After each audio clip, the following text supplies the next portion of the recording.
बांधकाम कामगारांच्या विविध समस्या संदर्भामध्ये एमआयएमच्या वतीने बांधकाम अधिकारी यांना निवेदन देण्यात आले।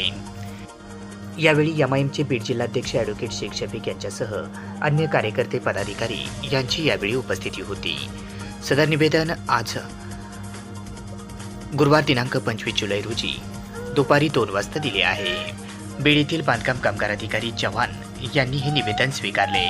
यावेळी मुख्य अधिकारी मुंडे यांच्याशी देखील दूरध्वनीद्वारे त्यांनी संवाद साधला।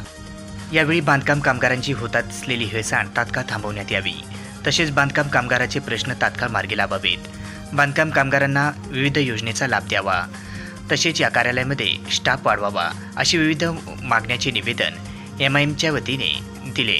अन्यथा लोकशाही मार्गाने तीव्र आंदोलन करण्यात येईल असा इशारा देखील देण्यात आला। यावेळी शहराध्यक्ष सय्यद बासेत यांच्यासह जिल्हाध्यक्ष युवक शेख मतीन, शहराध्यक्ष शिवाजी भोसकर, सलाम सेठ, सय्यद सैफ अली लालू, तसेच शेख शाकीर, तालुका उपाध्यक्ष साजन चौधरी, युवक शहराध्यक्ष शेख सलमान, सोहेद शिकलगाकर, शेख नेहाल, हबीब भाई यांच्यासह अन्य बांधकाम कामगारांची देखील उपस्थिती होती।